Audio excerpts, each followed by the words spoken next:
안녕하세요. 내가 바로 ESG 리더, 환경 지킴이의 길잡이, 라이크 그린, 그린 클래스에 오신 여러분을 진심으로 환영합니다. 저는 오늘 인류의 미션, 탄소 중립 수업을 진행할 그린쌤 서은정이에요. 여러분 모두 만나서 반가워요. 오늘 우리는 기후재난을 막기 위해 꼭 필요한 탄소 중립에 대해 함께 알아보려고 해요. 네 가지인데요. 먼저 첫 번째, 탄소 중립이란? 두 번째, 이산화탄소 배출을 줄이는 제도적인 방법. 세 번째, 이산화탄소를 흡수하는 과학적인 방법. 네 번째, 탄소 중립 히어로는 바로 나.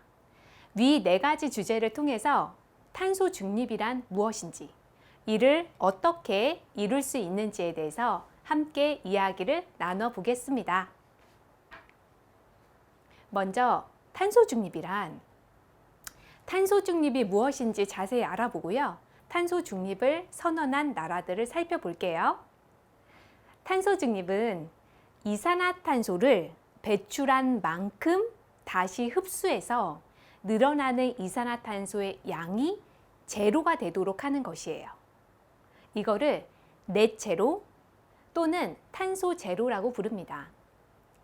화석연료 사용과 같이 인간 활동으로 이산화탄소가 많이 배출됐죠. 그만큼 식물의 광합성과 같은 방법으로 다시 흡수하는 거예요. 이산화탄소를 배출하지 않는 신재생 에너지를 사용하는 방법도 좋은 방법이겠죠. 전 세계 탄소 중립 선언 상황을 추적하는 넷제로 트래커라는 게 있어요. 여기에 따르면 현재 128개 나라가 2023년 4월 20일 기준 탄소 중립을 선언했고요. 이 중에 66개국은 탄소 중립 목표 연도를 설정했습니다. 우리나라는 어떨까요? 우리나라도 했죠. 우리나라는 탄소 중립 목표를 2050년으로 세웠어요. 우리나라는 2020년 10월에 2050년 탄소 중립을 선언했고요. 2030년까지 탄소 배출을 2018년에 배출한 것을 기준으로 40% 감축하겠다는 중간 목표를 설정했습니다. 이를 위해서요, 법을 만들었어요. 2022년 3월부터 탄소 중립 기본법을 만들어 시행하고 있고요. 이를 바탕으로 해서 기후 대응 기금을 마련했고요. 기후변화 영향평가, 탄소 인지 예산 등 새로운 제도를 도입했습니다. 이산화탄소 배출을 줄이는 제도적인 방법에 대해서 알아볼게요. 이산화탄소 배출을 줄이기 위해서는 지금 현재 시행되고 있는 방법 중에서 대표적인 제도 세 가지를 알아보겠습니다. 먼저 탄소세, 탄소 국경세, 온실가스 배출권 거래제, 이 세 가지에 대해서 알아볼게요. 탄소세는 이산화탄소를 배출하는 석유, 석탄, 이런 각종 에너지를 사용할 때 부과하는 세금을 말해요. 1990년에 핀란드에서 처음 도입됐고요.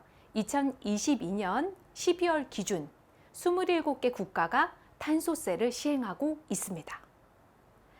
우리나라는요, 탄소세법에 관한 법률이 국회에 발의된 상태로 도입을 논의하고 있어요.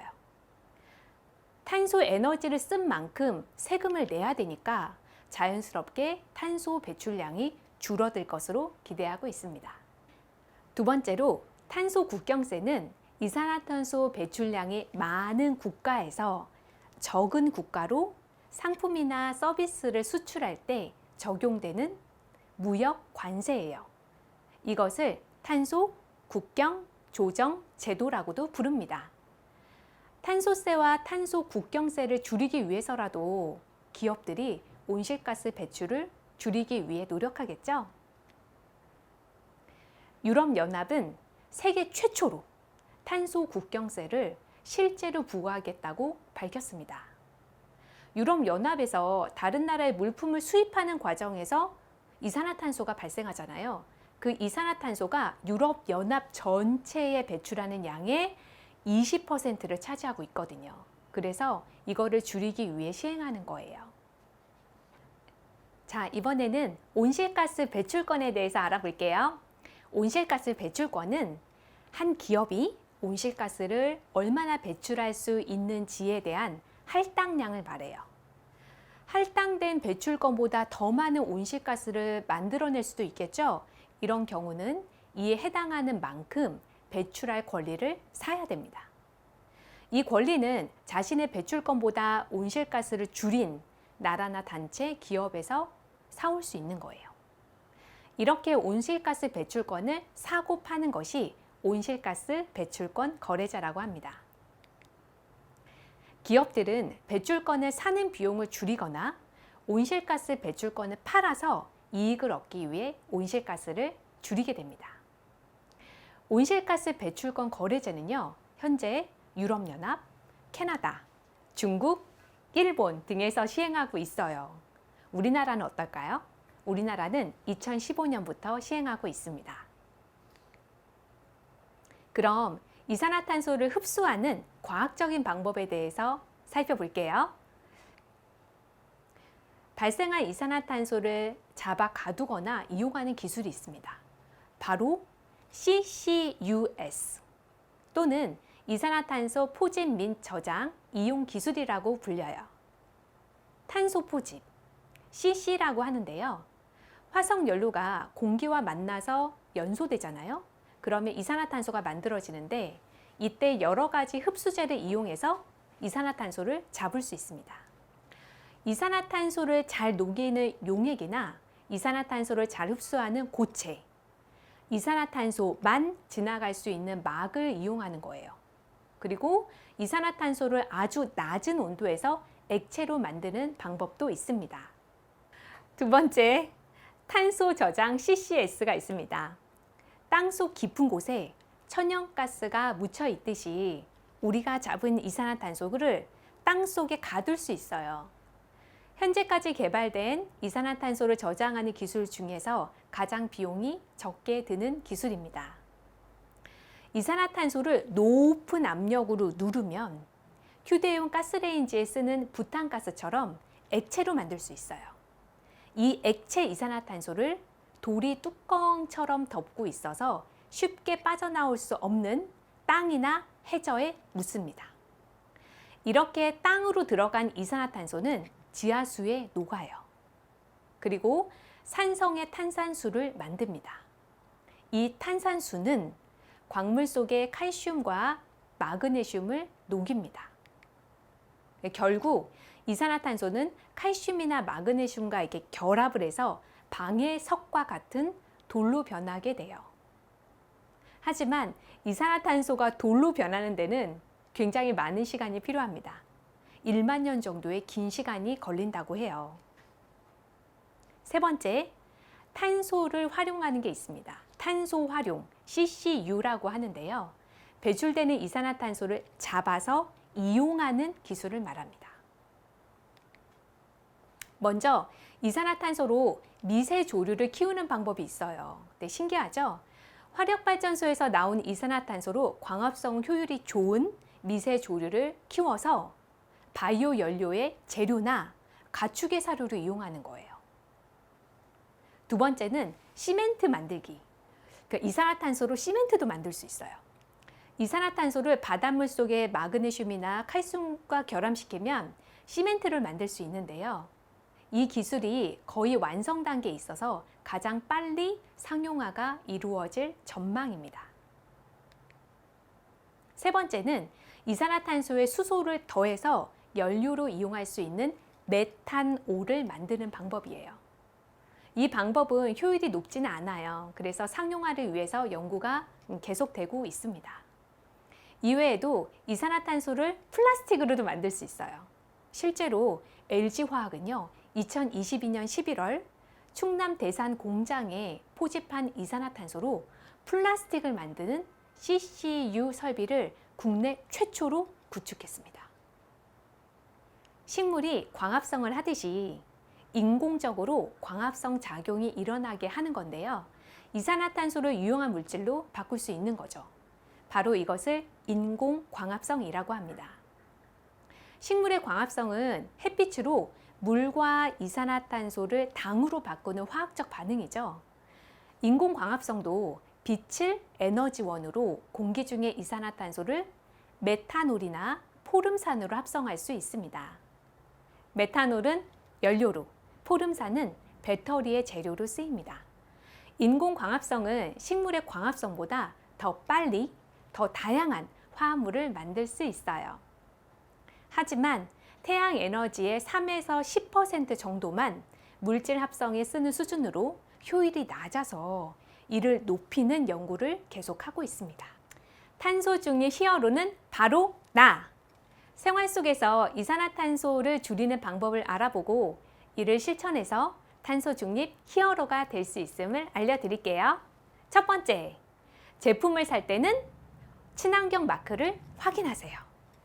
제품 생산의 전 과정에서 에너지와 자원의 소비를 줄이고 오염물질 발생을 최소화하는 제품은 친환경 로고를 가지고 있습니다. 이왕이면 친환경 제품을 구입하도록 하세요. 두 번째, 냉방 온도는 1도 높이고 난방 온도는 1도 낮추기. 냉방 온도는 1도를 높이고요. 난방 온도를 1도를 낮추면 가구당 연간 231kg의 이산화탄소를 감소시킬 수 있어요. 세 번째, 샤워 시간 1분만 줄이기. 샤워 시간을 1분 줄이면 7kg의 이산화탄소가 감소하고요. 주 2회 샤워할 때 연간 약 700kg의 이산화탄소가 감소합니다. 네 번째, 사용하지 않는 플러그 빼기. 가정 소비 전력의 11%가 대기 전력이에요. 사용하지 않는 플러그는 빼놓고 사용하지 않는 조명도 꼭 끄도록 합니다. 다섯 번째, 쓰레기 줄이기. 쓰레기 1톤이 연소될 때마다 약 1.1톤의 이산화탄소가 대기로 방출됩니다. 쓰레기를 줄이고 재활용 쓰레기는 반드시 분리 배출하시기 바랍니다. 여섯 번째, 우리 너무 잘 알고 있죠? 일회용품 사용 줄이기. 전 세계 모든 사람이 단 하루만 비닐봉지를 사용하지 않으면 6,700톤의 이산화탄소를 줄일 수 있어요. 장바구니를 사용하고 일회용 용기의 사용을 줄입시다. 일곱 번째, 승용차 사용을 줄이고 대중교통 이용하기. 승용차가 1km 달릴 때마다 평균 140g 정도의 이산화탄소가 배출돼요. 대중교통을 이용하면 이걸 줄일 수 있겠죠? 여덟 번째, 숲 보호하기. 소나무 한 그루는 연간 5kg의 이산화탄소를 흡수합니다. 숲을 함부로 훼손하지 말고 보호하며 식물을 심도록 합시다. 아홉 번째, 이거는 조금 어려워하는 학생도 있겠네요. 일주일에 하루 채식하기. UN 식량농업기구 FAO 자료에 따르면요, 축산업에서 발생하는 온실가스의 규모가 전체 온실가스 배출량의 15%를 차지해요. 육식을 줄이면 이산화탄소 배출을 줄일 수 있습니다. 열 번째, 로컬 푸드 먹기. 음식이 이동한 거리를 푸드 마일리지라고 불러요. 수입을 하거나 이동이 많은 식품은 푸드 마일리지가 높고 어마어마한 양의 화석 연료가 소모됩니다. 이동거리가 짧은 로컬 푸드를 이용합시다. 마지막으로 오늘 배운 내용을 돌아보면서 이와 관련된 직업을 함께 알아볼까요? 여러분, 탄소 배출권 거래 중개인이라고 들어본 적 있어요? 탄소 배출권 거래 중개인은요, 온실가스 배출 권리를 사고 팔 수 있는 제도인 탄소 배출권의 거래를 중개하는 업무와 탄소 배출권 정책 연구, 이런 것들을 진행하는 거예요. 이러한 역할을 하기 위해서는 영어로 의사소통을 할 수 있는 능력, 국내외 경제, 미래의 시장 수요를 예측할 수 있는 판단력, 이런 게 필요합니다. 우리 친구들도 기후변화에 대응하기 위한 탄소 배출권 거래 중개인에 관심을 갖고 도전해보세요. 오늘 우리는 탄소 중립의 다양한 방법에 대해 알아봤어요. 우리 친구들도 오늘 배운 내용을 바탕으로 탄소 중립의 삶을 실천할 수 있도록 관심을 갖고 노력해 보기로 해요. 선생님도 옆에서 함께 친구들을 응원할게요. 그럼 인류의 미션, 탄소 중립 수업은 여기서 마치도록 하겠습니다. 지금까지 그린쌤 서은정이었습니다. 여러분 수고하셨습니다.